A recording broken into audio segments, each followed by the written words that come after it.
नमस्कार बच्चों, मेरा नाम है राहुल और आप देख रहे हैं MSc क्लास। तो आज है वर्कशीट नंबर 36 निर्धनता एक चुनौती भाग 3। जैसे आप देख रहे हो उन्होंने भाग लिखना शुरू कर दिया है। पाठ का नाम 3 है, भाग भी 3 है।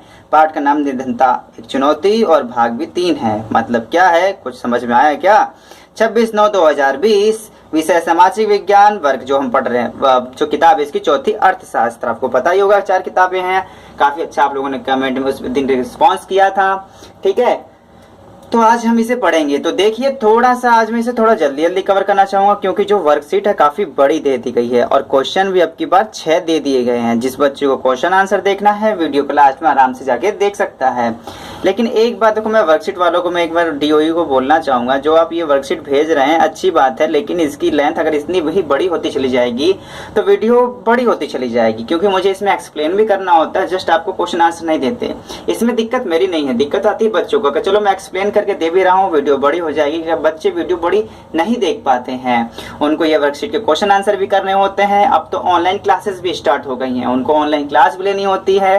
ठीक है, इसे क्वेश्चन आंसर को वर्कशीट कॉपी में लिखना भी होता है और अब पेपर भी आने वाले हैं। तो घुमा फिरा के कहने का मतलब जो बच्चा ऑनलाइन पढ़ाई स्टार्ट कर रहा है अब उसके ऊपर बोझ पे बोझ दिया जा रहा है। इतना बोझ नहीं देना चाहिए। एक तो ऑनलाइन जो स्टडी है बच्चों के लिए, बहुत सारे बच्चों के लिए नहीं है। ठीक है, दिन भर बच्चा अगर मोबाइल ही चलाता रहेगा तो पहले तो आंखों में दर्द होता था, मानता भी था, लेकिन अब बच्चा इतना ऑनलाइन स्टडी करता रहेगा, क्या उसकी आंखों में पेन नहीं होता? ठीक है, तो वर्कशीट जो है आप देते रहिए, हमें वीडियो बनाते रहिए, लेकिन इस बात का ध्यान दीजिएगा। अगर मैं आपको बताऊं तो आज कंपार्टमेंट का पेपर था 10th क्लास का, ठीक है, CBSE का।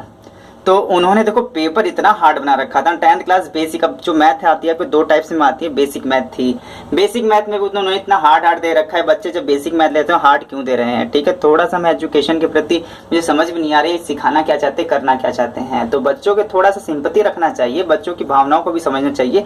कई प्रकार के बच्चे होते हैं, कई ट्यूशन पढ़ रहे होते हैं, कई ट्यूशन नहीं पढ़ रहे होते हैं। कई जो सरकारी स्कूल में जा रहा है, क्या हर बच्चा ट्यूशन पढ़ता होगा? जरूरी नहीं है। लेकिन आप सभी बच्चों को एक समान नजरिए से देख रहे हैं, ये मुझे भी बिल्कुल पसंद नहीं है। बहुत बच्चों के पास अभी मोबाइल ही नहीं है, बताएं।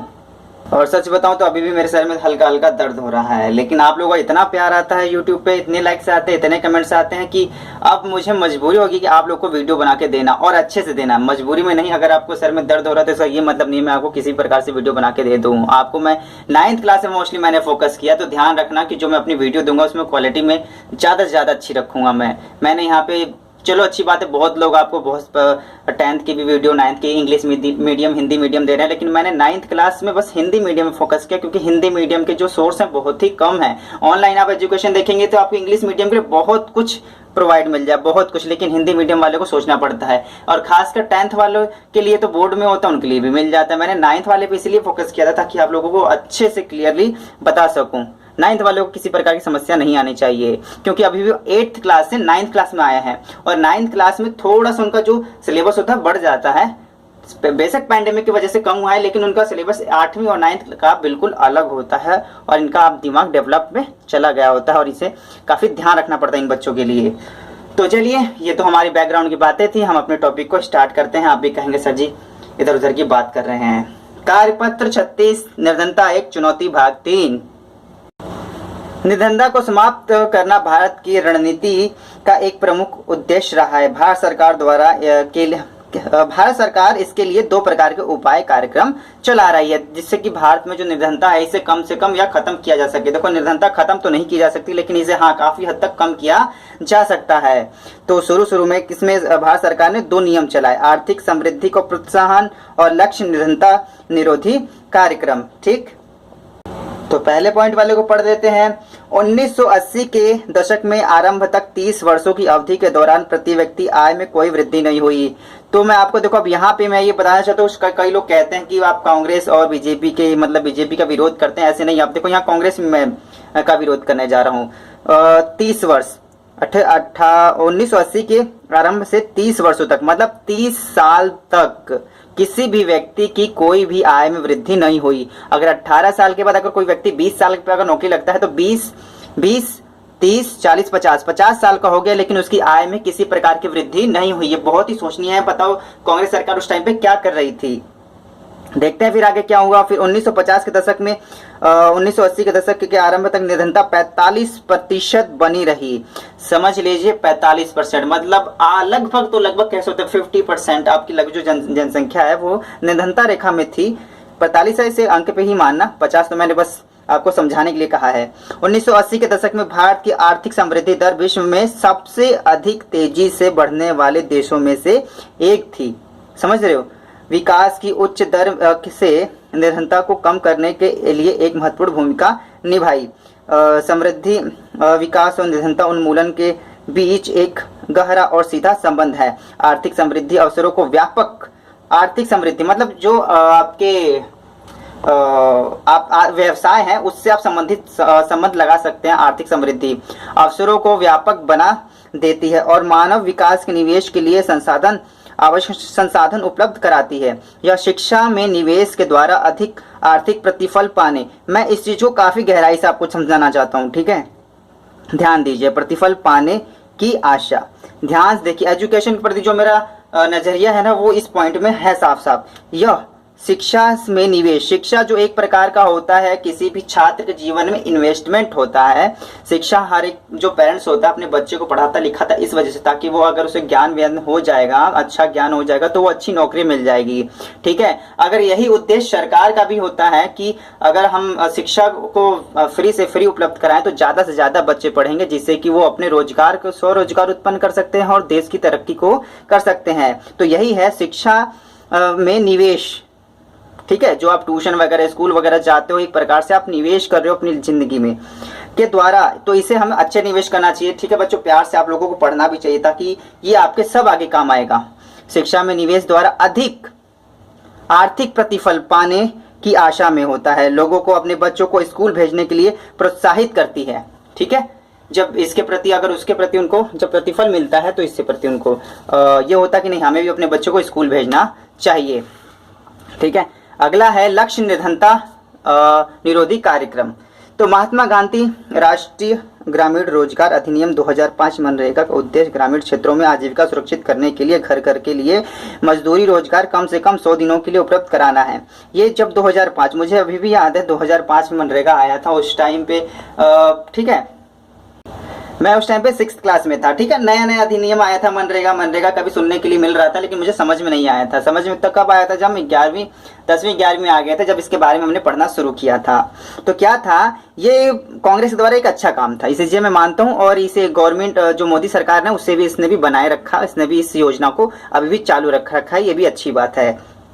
महात्मा गांधी राष्ट्रीय ग्रामीण रोजगार अधिनियम में क्या था, इसमें ग्रामीण में जो रह रहे हैं ना उन्हें रोजगार के अवसरों की कमी रहती है। जब वहां पे फसल काटने का बुआई का सीजन आता है तभी उन्हें रोजगार मिलता है, लेकिन इस नियम के अंतर्गत व्यक्ति को 100 दिन का रोजगार गारंटी उपलब्ध कराया जाएगा। अगर उसे रोजगार नहीं मिलता तो उसके बदले उसे पैसे दिए जाते हैं। तो यहाँ पे ये था कि उनसे 100 दिन का काम भी लिया जाएगा, उन्हें गाँव में काम भी मिल जाएगा और उन्हें उसके बदले पैसे मिल जाएंगे, उन्हें शहर इधर उधर भटकना नहीं पड़ेगा, और जब सीजन आएगा खेतों का तो सीजन में काम कर लेंगे, ठीक है। तो काफी अच्छी ये योजना थी। इसका उद्देश्य सतत विकास में मदद करने के साथ सूखा, वन कटाई, जैसे कि अब फसलों की काम नहीं हो रहा, ठीक है, कई बार जब फसलों काम नहीं होता तो वो मजदूर क्या करेंगे, तो सरकार ने उनको इस काम के लिए लगा देते थे।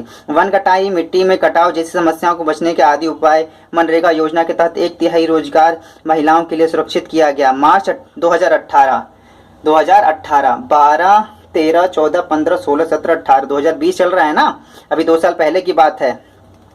विभिन्न राज्यों में अकुशल श्रमिकों के लिए मजदूरी दर संशोधित कर रुपए 168 से लेकर 228 रुपये प्रतिदिन तय की गई।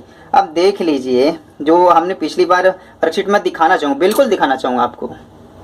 देखिए, ये देखो मैं आपको यहाँ दिखाना चाहता हूँ 2014 में, आपने तो पिछली बार मैंने दिखाया वर्कशीट में दिखाया था, ये देखिए आपका 2014 पहले कितना था इनका 816 रुपये प्रति माह, ठीक है, इसे प्रति माह के व्यक्ति है। फिर बाद में 2014 में जब इसे बढ़ाया गया तो प्रति माह कितना था, ब्लर हो रहा है, एक बार ठीक कर लेते हैं इसे अच्छे समझाने के लिए, ठीक है, 972 रुपये प्रति माह। अगर मैं आपको यहाँ दिखाऊं तो प्रति माह ही था, ठीक है। अरे यार ऊपर नीचे हो जा रहा है ना, तो ये देखिए 200 प्रति माह, मतलब एक महीने में कितना था आपका 972 रुपये। तो मैंने इसे 30 से डिवाइड दे दिया, 30 से काटने के बाद कितना आया 32.4, मतलब एक दिन का 32 रुपये था उस टाइम पे। 2014 में जो 32 रुपये 40 पैसे कमा रहा है, इससे कम कमाएगा रोज, वो गरीबी रेखा के नीचे आएगा। लेकिन मोदी सरकार ने चलो आए, अच्छी बात है, उन्होंने कुछ बढ़ाया, ठीक है। इन्होंने क्या लिया, 168 से लेकर 281, ये गांव का ये शहर का होता है, प्रति व्यक्ति तय की गई। चलो अच्छी बात है कि इन्होंने 2014 में देखो कांग्रेस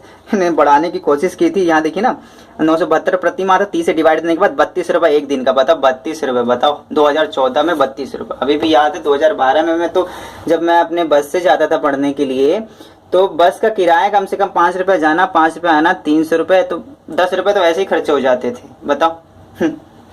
चलो कोई बात नहीं, आगे बढ़ते हैं। तो 168 रुपये, और वैसे भी ये कोई खास चीज है क्या 168 रुपये? फिर कहेंगे मोदी सरकार की आलोचना नहीं कर रहा, मैं एक प्रति व्यक्ति के हिसाब से देख रहा हूँ। 168 रुपये प्रतिदिन बहुत ही कम है एक प्रकार से, लेकिन ठीक है, इन्होंने मोदी सरकार कुछ हद तक बढ़ाया। और 2018, मोदी सरकार 2014 में आई थी ना, उसके बाद इन्होंने बढ़ा दिया, 4 साल के बाद। हाँ, इसके लिए केंद्र सरकार और राज्य सरकार अपने रोजगार गारंटी कोष का स्थापना करेगी। कार्यक्रम के अंतर्गत अगर आवेदक को 15 दिन के अंदर रोजगार उपलब्ध नहीं कराया गया तो वह दैनिक बेरोजगारी भत्ते का हकदार होगा। मतलब उसे 15 दिन के अंदर रोजगार नहीं मिलेगा तो उसे फ्री में पैसे दिए जाएंगे। देखो अच्छी बात है, लेकिन इसका बहुत लोग गलत उपयोग कर रहे हैं और करना नहीं चाहिए यार। कैसे ये भारत के प्रति अपनी संवेदना दे सकते हैं? ये तो आजाद भारत हो गया, लेकिन फिर भी इनको को पैसा चाहिए। जाएंगे खाली हाथ, आएंगे खाली हाथ, आए खाली हाथ, लेकिन समझ नहीं रहे हैं। चलो अपने टॉपिक पे आते हैं। दैनिक बेरोजगार हक होगा। राष्ट्रीय काम के बदले अनाज कार्यक्रम उन सभी ग्रामीण निर्धन के लिए है जिसकी मजदूरी पर रोजगार की आवश्यकता है और जो कुशल शारीरिक काम करने का इच्छुक है। बहुत अच्छा, जो काम करने का इच्छुक है तो उसे भी इसमें पैसे दिए जाएंगे, कोई दिक्कत नहीं है। 1993 में, देखो पीछे आगे 1993, मेरे 2000 कह रहा हूँ, 9894, ठीक है, मेरा 94 डेट ऑफ बर्थ है। तो 1993 मतलब मेरे जन्मदिन के 1 साल पहले की बात है। शुरू में की गई प्रधानमंत्री रोजगार योजना का उद्देश्य ग्रामीण क्षेत्रों और छोटे क्षेत्रों और शहरों के शिक्षित बेरोजगार, ठीक है, एक बार दोबारा से पढ़ लेते हैं। 1993 में शुरू की गई प्रधानमंत्री रोजगार योजना का उद्देश्य ग्रामीण क्षेत्रों और छोटे शहरों में शिक्षित बेरोजगार जो पढ़े लिखे हैं उनको नौकरियां नहीं मिल रही हैं, ऐसों के लिए, ठीक है। बीच में एक पॉइंट में रोके, यह बताना चाहता हूँ, किसी बच्चों को अगर ये साफ साफ नहीं दिखाई दे रहा ना, तो इसमें आपके YouTube के सेटिंग में समस्या है, ठीक है। आप अपने सेटिंग में जाइए और उसे जो आप हो सकता है 220p में देख रहे होंगे, इसे आप 360p में देखिए, ठीक है। YouTube में सेटिंग होती है जो 3 आपके डॉट लाइन कोने में दिखाई दे रही होगी, उससे आप वहां पे जाके इसे वीडियो को 360p में देखेंगे तो वीडियो आपको साफ और क्लियर दिखाई देगी। मैंने और फोनों में भी चला रखे हैं, किसी फोन में मुझे धुंधला दिखाई देता, किसी में साफ दिखाई देता, तो फिर मैंने उसमें देखा किसी आपके फोन की सेटिंग दिक्कत है, ठीक है। चीजें आप समझ जाइएगा। आते हैं फिर टॉपिक पे। शिक्षित बेरोजगार युवाओं के लिए रोजगार एवं अवसर उत्पन्न करना है, उन्हें लघु व्यवसाय और उद्योग स्थापित करने में सहायता दी जाती है। ठीक है, बहुत अच्छा है कि जो नए नए युवा हैं तो उनको थोड़ा सा कर्ज दिया जाए या थोड़ा सा कम ब्याज के दर पे कर्ज दिया जाए ताकि वो अपना व्यवसाय खोल सके। 1995, ठीक है, मेरे डेट ऑफ बर्थ से पहले और मेरे डेट ऑफ बर्थ के बाद जब मैं आया तब कोई समस्या ही नहीं थी। काफ़ी अच्छी बात है कि शुरू किए गए ग्रामीण रोजगार सृजन कार्यक्रम का उद्देश्य ग्रामीण क्षेत्रों और छोटे शहरों में रोजगार के अवसर सृजन करना। बहुत अच्छी बात है। स्वर्ण जयंती ग्राम स्वरोजगार योजना का आरंभ 1999 में किया गया। ठीक है, देखो कितनी सारी योजनाओं पे योजनाएं। मैं तो कहता एक ही योजना चलाओ ना, ढंग से चलाइए, अच्छे मजे में। लेकिन क्या बात है कि योजनाएं क्यों आती रहती हैं? क्योंकि स्थितियां परिस्थितियां बदलती रहती हैं। सरकार कुछ भी चीज नीति या लागू बनाती है तो उसे ये समझ में आता नहीं, इसे इस प्रकार से अगर लागू किया जाए तो और अच्छा होगा। इसी प्रकार सरकार जो नई नई नीतियां लाती रहती है। तो ठीक है, जैसे जिस प्रकार से आप अपना टाइम टेबल बनाते हो तो बाद में पता चलता नहीं इसमें ये थोड़े चेंजेस कर दे तो मेरे लिए और अच्छा होगा। तो सरकार भी इस प्रकार से करती है, सरकार की गलतियां नहीं होती, कई बार सरकार बहुत अच्छा काम करती है। तो योजना 1999 में किया गया। इस कार्यक्रम का उद्देश्य सहायता प्राप्त निर्धन परिवारों को स्व सहायता समूहों में संगठित कर बैंक ऋण और सरकारी सहायता की योजना द्वारा निरंतर रेखा से ऊपर लाना था। ठीक है, तो उन्हें बैंकों के द्वारा कर्ज दिया जाएगा जिससे वो अपना रोजगार उत्पन्न करेंगे या कृषि के लिए निकालने के लिए, अपने कुछ खरपतवार हटाने के लिए, खाद वगैरह लाने के लिए उन्हें ऋण दिया जाएगा जिससे वो अपने आप को उबार पाएंगे। किसी से उन्हें उधार लेना नहीं पड़ेगा, सरकार उन्हें देगी। ठीक है, और सरकार देखो आज भी कांग्रेस सरकार में भी था और मोदी सरकार में भी, आपको बता दूं यूपीए सरकार, देखो मोदी सरकार, इससे नाम ही इस व्यक्ति का इतना बड़ा हो गया, करें क्या, बहुत अच्छी बात है। लेकिन यूपीए सरकार होती है, ठीक है, एक एनडीए सरकार होती है, दो सरकारें हैं हमारे देश में, ठीक है। हम कांग्रेस बीजेपी करते हैं, लेकिन ये मिलके बनी हुई है। एक एनडीए है, एक यूपीए है। ये आप 11th में पढ़ेंगे जब आप आर्ट्स लेंगे तो चलिए के चलते। लेकिन मोदी सरकार और बीजेपी सरकार से हम और कांग्रेस से समझते, कोई दिक्कत नहीं है इससे। तो इन्होंने क्या किया उस टाइम पे, तो जो बैंक से ऋण इन्होंने काफ़ी सस्ते दिलाए ताकि कम ऋण में ये अपना व्यवसाय खोले, और सरकार की योजना। और मैं हाँ ये बता रहा था, इन्होंने दोनों सरकारों ने बहुत सारे किसानों का लोन माफ़ किया है, कर्ज माफ़ किया है, बहुत अच्छा। जब देखो बिहार में कई बार माफ़ किया गया, जब वहाँ पे बाढ़ आ जाती तो व्यक्ति अपना कर्ज कैसे दे पाएगा। तो उस टाइम पे भी केंद्र सरकार, चाहे उस टाइम पे मोदी सरकार रही हो चाहे कांग्रेस सरकार रही, दोनों ने माफ़ किया था। लेकिन यहीं पर अगर साहूकार होते तो नहीं भैया, उनको अपना पैसा चाहिए। तो यही होता है, जो सरकार होती है, लोकतांत्रिक सरकार होती है, वो अपने देश की जनता के प्रति, हित के प्रति सोचती है, ना कि अपने निजी फायदे के लिए सोचती है। हाँ कोई व्यक्ति सोचे तो बात की अलग अलग बात है, और ऐसे व्यक्ति को देश निकाला दे देना चाहिए। चलो आगे बढ़ते हैं, हम अपने टॉपिक पे आते हैं। या प्रधानमंत्री ग्रामोदय योजना के अंतर्गत प्राथमिक, देखा सब योजनाओं का अलग अलग टारगेट रहा है, ठीक है, अलग अलग टारगेट और होना भी चाहिए। प्रधानमंत्री ग्रामोदय योजना के अंतर्गत प्राथमिक स्वास्थ्य, प्राथमिक शिक्षा, ग्रामीण आश्रय, ग्रामीण पेयजल और ग्रामीण विद्युतीकरण जैसे मूल सुविधाओं के लिए राज्यों को अतिरिक्त केंद्रीय सहायता प्रदान की जाती है, ठीक है। कोई इसके अंदर ग्रामीण प्रधानमंत्री ग्रामोदय योजना, तो ग्राम क्षेत्र जो है उनके लिए थोड़ा सा ज्यादा पैसा दिया जाने लगा, ठीक है, ताकि गांव में जो शिक्षा है वो अच्छी की जा सके, जो आश्रय है वो अच्छा किया जा सके, जो पेयजल है उसे और अच्छा किया जा सके, क्योंकि बहुत सारे गांवों में पेयजल भी ढंग से उपलब्ध नहीं होते अच्छे स्वास्थ्य, जिससे स्वास्थ्य खराब हो जाता है। विद्युतीकरण, न तो इलेक्ट्रिशियन कह रहा हूँ मैं, इलेक्ट्रिक दी जाए, ठीक है। मूलभूत सुविधाएं जैसे राज्यों के जो केंद्र सरकार होती है वो अलग थोड़ा सा ज्यादा पैसा देती है, और अच्छी बात है। अंत्योदय अन्न योजना अत्यंत निर्धनों के लिए चलाई गई योजना है। ये योजना बहुत ही अच्छी है। शायद मैंने दिल्ली में तो नहीं देखा है, लेकिन गांव में मैंने कई बार लेकिन ये सुन रखा, मैंने कार्ड लेकिन आज तक नहीं देखा। कुछ ऐसे परिवार हैं जिनको, जैसे आप सरकारी राशन की दुकान पे जाते हैं ना, तो अभी भी सरकारी राशन की दुकान पे कुछ रुपए आपको देने पड़ते हैं, ठीक है, चाहे 100 रुपए 50 रुपए देने पड़ते हैं। लेकिन कुछ ऐसे हैं, ऐसे निर्धन व्यक्ति हैं, उनको ऐसा कार्ड बना हुआ है कि उनको 1 रुपए भी नहीं देना। जिस हिसाब से आज जो सरकार पेंडेमिक में आपने देखा ना, जो ये क्या कहते हैं, केजरीवाल सरकार ने जो इस पैंडेमिक में कहा था ना हम 3 महीने तक मुफ्त राशन देंगे, तो सबके लिए था। लेकिन जो ये इस योजना के अंतर्गत आते हैं, अंत्योदय अन्न योजना के अत्यंत निर्धन चलाई गई योजना, इसके अंदर ऐसे व्यक्ति आते हैं, मोस्टली इसमें गरीब व्यक्ति। गरीब कौन? जिसके पास 2 वक्त के खाने की रोटी नहीं होती, और ऐसे वृद्ध व्यक्ति जिनका मतलब ना कोई बेटा है ना बेटी है, बस वो अपना जीवन चलाए जा रहे हैं, उनके आजीविका के लिए कमाना भी बड़ा मुश्किल हो रहा है। तो ऐसे योजनाओं के तहत उनको रखा जाता है और उन्हें फ्री में सब कुछ दिया जाता है।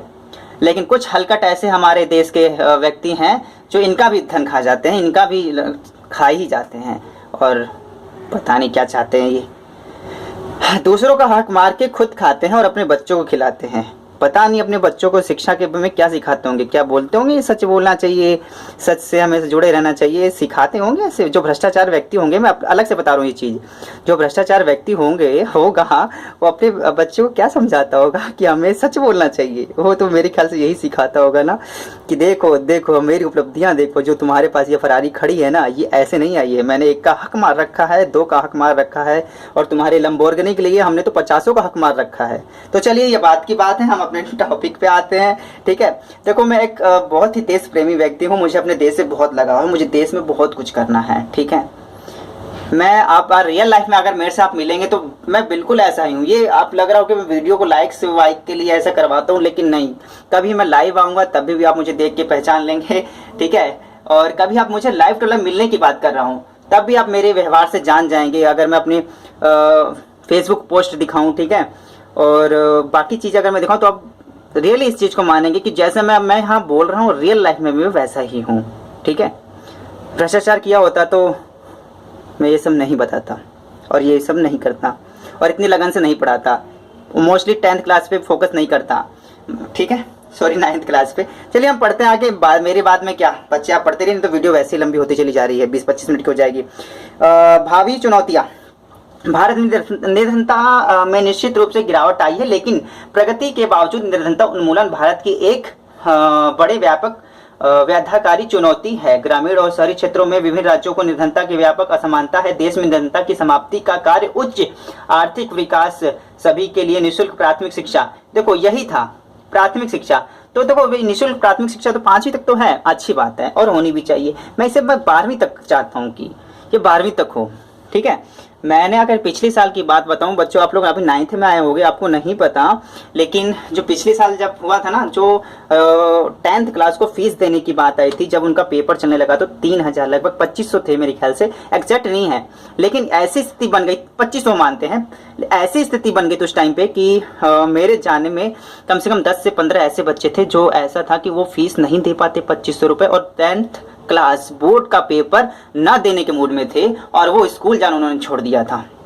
बताओ, कम से कम ये 12वीं तक सब कुछ फ्री होना चाहिए, एकदम फ्री होना चाहिए, ताकि किसी भी पेरेंट्स के ऊपर ये ना रहे कि यार बच्चे को 12वीं तक, 12वीं के पास जाने के बाद बच्चा ये 18 साल के आसपास का हो जाता है, 16-17 साल का, तो वो अपनी फिर योजनाएं बनाने लग जाता है और समझ भी जाता है, ठीक है। और प्राइवेट वाले तो इतना पैसा लेते हैं, इतना पैसा लेते हैं, मुझे जैसे लगता है वो साइंटिस्ट बनाना चाहते हैं बच्चे को। चलो कोई बात नहीं, सबकी अपनी अलग अलग योजनाएं हैं, अपनी अलग अलग कल्पनाएं हैं, और मेरी अपनी अलग अलग सोच है। हो सकता है कोई मेरे बारे में इस बारे लेके गलत सोचे, लेकिन मेरी अपनी ये राय है और मेरी ये रहेगी। मुझे 12वीं तक जो शिक्षा है उसे निःशुल्क होनी चाहिए, ठीक है, गवर्नमेंट में तो होनी ही चाहिए।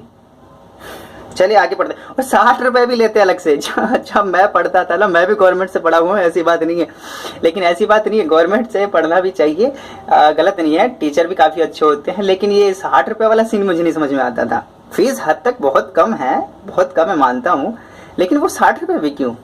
मतलब मुझे वो देने से क्लस नहीं है, लेकिन बहुत सारे ऐसे परिवार से लोग हैं जिसके लिए वो 60 रुपए भी बहुत बड़ी रकम होती। इस लॉकडाउन में देख लो, आप देख लो, व्यक्ति 300 रुपये अपनी रजिस्ट्रेशन फीस देगा, या अपने एक दिन का खर्चा चलाएगा, या ऑनलाइन के लिए मोबाइल खरीदेगा। मोबाइल खरीदने के लिए सरकार ने कोई योजना चलाई, केजरीवाल जी ने बहुत अच्छी काम किया। क्या गवर्नमेंट या मोदी सरकार ने कोई योजना चलाई, हम आपको एक मोबाइल देंगे जिससे बच्चों का ऑनलाइन पढ़ाई हो सके? लेकिन नहीं, माँ बाप कर्ज लेके ऑनलाइन पढ़ाने के लिए बच्चों के लिए फ़ोन ले रहे हैं। मेरे जानने में अभी 2 बच्चे ऐसे हैं जिनके मतलब इतने दिन बीत गए, लेकिन उनके पेरेंट्स उनके लिए फ़ोन अफोर्ड नहीं कर पा रहे हैं, और स्कूल का टीचर का पैसा आ रहा है, ऑनलाइन क्लास नहीं ले रहे, ऑनलाइन क्लास नहीं ले रहे हो, ऑनलाइन क्लास। अरे बच्चे के पास फ़ोन भी होगा, फ़ोन भी नेट भी होगा, अरे फ़ोन 5000 का ले रहा है, अरे रुक रुक के चलता है भाई साहब फ़ोन, बच्चा परेशान हो जाता है वो भी, जब रुक रुक के फ़ोन चलता है। तो फ़ोन है लेकिन हैंग हो रहा है, ये चीज़ कौन समझेगा? और कई तो यार ऑनलाइन टीचर भी नहीं समझते हैं, लो आपको क्लास लेनी पड़ेगी, क्लास लेनी पड़ेगी। अरे तो बच्चे के पास देखो, हमारी समस्या नहीं है, टीचर, एक टीचर ने कहा बोला मेरी समस्या नहीं है, आपके पास फ़ोन है कि नहीं है।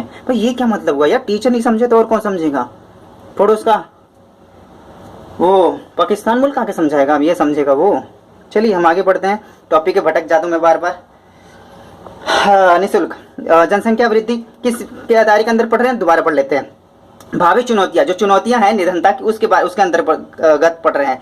जनसंख्या वृद्धि, गिरावट, ठीक है, महिलाओं, समाज में आर्थिक रूप से कमजोर वर्ग में बढ़ते शक्तिकरण में के द्वारा ही संभव हो सकेगा। निधनता का अर्थ जीवन निर्वाह के न्यूनतम स्तर की अपेक्षा उचित रूप के स्तर के रूप में है। निधनता का अवधारणा का विस्तार मानव निधनता तक कर देना चाहिए। हो सकता है कि बड़ी जनसंख्या के लोग अपना भोजन जुटाने में समर्थ हो। देखो यही बात कह रहा था, बहुत सारे लोगों की अपना भोजन जुटा सकते हैं, फीस दे सकते हैं, कोई दिक्कत नहीं है, लेकिन क्या उसके पास शिक्षा, घर, स्वास्थ्य सेवा की सुविधा, रोजगार की सुरक्षा, आत्मविश्वास और सम्मान है? बहुत सारे लोग जो गरीब हैं उनके पास क्या सम्मान है? ठीक है, तो ये क्या, और वो अपने बच्चों को स्कूल भेज पा रहे हैं? ऐसे भी तो बहुत सारे लोग हैं। क्या वे जाति और लिंग आधार पर भेदभाव से मुक्त हैं? देखो कई बार देखा होगा ना, छोटी जात बड़ी जात के क्या आप इसमें भी भेदभाव देखा जाता है। ये भी कहीं ना कहीं हमारी विकास दर को नीचे ले जाता है। विकास के साथ निर्धनता की परिभाषा भी बदलती है, इसलिए निर्धनता उन्मूलन हमेशा एक गतिशील लक्ष्य है। सभी को सम्मान के साथ स्वास्थ्य सेवा, सम्मान याद रखना। अगर व्यक्ति लाखों रुपए कमा ले लेकिन सम्मान नहीं है तो व्यक्ति अपना जीवन कुशल रूप से नहीं जी सकता, ठीक है। बहुत उसके सम्मान भी एक बहुत बड़ी चीज होती है व्यक्ति के जीवन में। शिक्षा और रोजगार, सुरक्षा उपलब्ध कराना, लैंगिक समानता आदि जैसी बड़ी चुनौतियां हमारे लक्ष्य होंगी। इस सब चीज को हमें हटाना होगा, ठीक है। लैंगिक समानता मतलब लड़के लड़कियां एक समान, ठीक है। लड़के लड़कियां एक समान, ठीक है। मैं अपने 12th की बात बता रहा हूँ, जब मुझे पता चला था कि लाडली योजना के बारे में, तो उसमें मैं मतलब देखो मेरा सोच, मैं अपनी सोच बता रहा हूँ 12th क्लास की। अब तो मैं समझ गया ऐसा क्यों था। तो लाडली योजना चलती थी उस टाइम पे, पहले चलती तो पहले से थी, मुझे बाद में मुझे एक बड़ी सी होर्डिंग दिखाई दी जिसमें केजरीवाल जी का फोटो चिपका हुआ था, और वहाँ पे केजरीवाल कह रहा हूँ यार, उस टाइम पे कांग्रेस की सरकार थी, उस टाइम पे केजरीवाल थी, याद नहीं आ रहा। तो देखते हैं पॉइंट पे। तो लाडली योजना लिखी थी मैं, लाडला योजना क्यों नहीं चलता ये। तो बाद में इस बार मुझे पता था कि मतलब जो है कि लड़कियों को, बेटियों को पढ़ाने के लिए, आगे तरक्की कराने के लिए, ताकि माँ बाप का उत्साहित हो, तो इस वजह से लाडली योजना चलाई जाती है और चलानी भी चाहिए। मैं इसका समर्थन करता हूँ, ऐसी बात नहीं है, मैं बस अपनी 12th क्लास की सोच बता रहा हूँ दोस्तों के साथ जब बात करते थे। तो चलिए अपने टॉपिक पे आते हैं जल्दी से। देखो मैं ये चीज़ें समझा चुका हूँ और क्वेश्चन आंसर में आपको जल्दी से बता देता हूँ, वहाँ से आप लिख सकते हैं। तो वर्कशीट नंबर ये आपकी 36 चल रही है, ठीक है। तो सबसे पहले है, निर्धनता दूर करने के लिए सरकार द्वारा किन 2 प्रकार के उपाय किए गए। तो यहाँ पे देखिए 2 प्रकार के उपाय यही है आपका, आर्थिक, ब्लर हो रहा है, ठीक है, आर्थिक समृद्धि को प्रोत्साहन, लक्ष्य निर्धारित निरोधी कार्यक्रम। तो देखो मैंने ये लिख दिया, आर्थिक समृद्धि को प्रोत्साहन करना, रोजगार के अवसर को बढ़ाना। तो देखो ये मैंने अपने मन से लिख दिया है, ठीक है। ये हो सकता है थोड़ा सा आपके लिए सर जी कहेंगे गलत है, लेकिन आप यही लिखिएगा 2 तो ज्यादा अच्छा रहेगा। कौन कौन सा, पहला ये, दूसरा ये, ठीक है।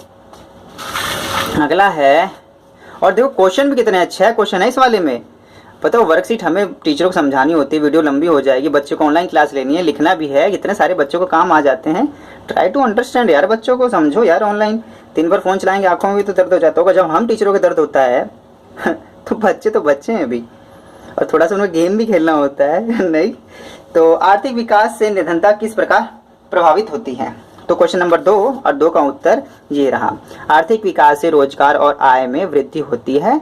और दूसरा, जितना आर्थिक विकास, ज़्यादा आर्थिक विकास होता है उतना ही निर्धनता में कमी आती है। जो हमारे जीडीपी, आप समझ रहे हो ना, जीडीपी, अब देख लिए जीडीपी अभी हमारे माइनस में जा रही है। और जो ये आपको मैं बताऊं तो एक पॉइंट अभी याद आया मेरे को, तो ये जो था कांग्रेस के टाइम पे तो था 30 वर्षों तक जो प्रति व्यक्ति आय थी, 1950 के दशक से 1980 के दशक में आरंभ में निर्धनता 45% बनी रही। और आज के टाइम पे 2020 के टाइम पे जो हमारी निर्धनता है ना, वो 45% तक है। इस बात को मानिए, क्योंकि कोरोना वायरस की वजह से जो इस प्रकार से लॉकडाउन लगा है, बहुत सारे लोगों के रोजगार छीन गए हैं, किसी के पास कुछ प्रकार का नहीं है रोजगार, ठीक है। तो आज कम से कम मेरे ख्याल से 30-35% तो रोजगार, बेरोजगारी प्रतिशत तो होगा ही होगा। बाकी आप लोग बच्चे नेट पर सर्च करके देख सकते हैं, ये मैंने अपने मन से बताया है। तो मनरेगा कार्यक्रम से क्या क्या उद्देश्य है। मनरेगा, नरेगा था और एक मनरेगा है, ठीक है। तीसरा है, ग्रामीण क्षेत्रों में आजीविका का सुरक्षित करने के लिए प्रत्येक मजदूरों को कम से कम 100 दिन का रोजगार देना। मनरेगा योजना के तहत 1/3 महिलाओं के लिए रोजगार सुरक्षित किए गए। इसका उद्देश्य, तीसरा, इसका उद्देश्य सतत विकास में मदद करने के साथ सूखा, वन कटाई एवं मिट्टी के कटाव जैसी समस्याओं से बचने के उपाय आदि भी हैं। तो अब याद आया किसी बच्चे को इस चीज का, इस वर्कशीट की पीडीएफ और ये अपने आंसर की पीडीएफ चाहिए तो माई सीबीएसई क्लास के टेलीग्राम को ज्वाइन कर सकता है। वहां पे मैं इसका आपका पीडीएफ बना के अपलोड कर देता हूं। तो ठीक है, तो वहां से आप वीडियो को बिना रोक के लिख सकते हैं। यहाँ पे आपको वीडियो रोकना पड़ेगा, वहां पे जाओगे तो बस आप क्वेश्चन आंसर आसानी से लिख लेंगे। ठीक है। चौथा है, युवाओं के लिए स्वरोजगार योजना के क्या लाभ हो सकते हैं। क्वेश्चन नंबर 4 और 4 का उत्तर ये है, इससे युवा आत्मनिर्भर बनेंगे और ग्रामीण व छोटे शहरों में शिक्षित बेरोजगार जो होते हैं ना, जो पढ़े लिखे बेरोजगार, इसे शिक्षित बेरोजगार कहते हैं। बेरोजगार युवाओं के लिए रोजगार के अवसर देना। ठीक है, अवसर देना है। ठीक है, देख रहे हैं वीडियो जो देख रहे हो उसके लिए देना, नॉट लेना, इट्स देना। तीसरा, इससे लघु उद्योग तथा कुटीर उद्योग को बढ़ावा मिलेगा जिससे आर्थिक विकास भी तेजी से होगा। यह क्वेश्चन नंबर 4 का उत्तर था। 5वां, आपके विचार में निर्धनता दूर करने के लिए क्या क्या काम किए जा सकते हैं। बहुत सारे काम कर सकते हैं। फ्री शिक्षा होनी चाहिए सबसे पहले तो, युवाओं को स्वरोजगार के लिए अवसर तथा प्रोत्साहित करना, बच्चों को स्कूल में मुफ्त शिक्षा मिलनी चाहिए। बिल्कुल सही ना, मुफ्त, रजिस्ट्रेशन फीस से लेके 60 रुपए महीने की फीस तक के लिए, और स्कूलों में फ्री है अगर मैं बताऊं तो, और लेकिन हमारी तो लगती थी और आज भी मेरे ख्याल से लगती है, तो रजिस्ट्रेशन की तो लगी रही है। 3 नंबर, नागरिकों को उनके अधिकारों के बारे में जागरूक करना चाहिए। बिल्कुल, 4 नंबर, स्वास्थ्य, शिक्षा, परिवहन के साथ बुनियादी सुविधाओं का भी विकास करना चाहिए। 5वें नंबर पे कृषि का आधुनिकीकरण किया जाना चाहिए। आधुनिकीकरण मतलब नई नई टेक्नोलॉजी का इस्तेमाल करना चाहिए जिससे कम समय में ज़्यादा से ज़्यादा लाभ उठा सके। तो 5वां हो गया। क्वेश्चन नंबर 6, भोजन और आवास जुटाने के साथ साथ किसी व्यक्ति के जीवन में अन्य किन किन आवश्यकताओं का महत्व देंगे और क्यों। मतलब कि भोजन और आवास मतलब घर, ठीक है, और खाना तो है, इसके अलावा व्यक्ति के जीवन में और क्या आवश्यकता होती है। मैंने जैसे कहा था आपको वर्कशीट पढ़ाते समय कहा था ना, उससे जीवन स्तर में गरिमा होनी चाहिए, एक सम्मानपूर्ण जीवन, ये बहुत इंपॉर्टेंट है। भोजन और आवास कराने के साथ साथ हमें किसी व्यक्ति के जीवन के स्वास्थ्य, सेवा तथा शिक्षा, बेरोजगार, सुरक्षा उपलब्ध कराना है, क्योंकि व्यक्ति के जीवन स्तर को गरिमापूर्ण बनाने के लिए इन सब आवश्यकताओं की जरूरत है। आपने भोजन तो दे दिया, आवास रहने निकलती थी, लेकिन उसे शिक्षा ही नहीं दे रहे हो, उसे सम्मान ही नहीं दे रहे हो, तो ऐसे भोजन और आवास क्या फायदा। जो व्यक्ति वो छोड़ो, मैं नहीं बता रहा, ठीक है। तो माय सीबीएसई क्लास की इस वीडियो को देखने के लिए काफी धन्यवाद। ये वीडियो बड़ी हो रही है, उम्मीद है आपको कुछ न कुछ सीखने के लिए कुछ न कुछ नया ज्ञान मिला होगा। माय सीबीएसई क्लास की इस वीडियो को देखने के लिए धन्यवाद। जय हिंद, जय भारत।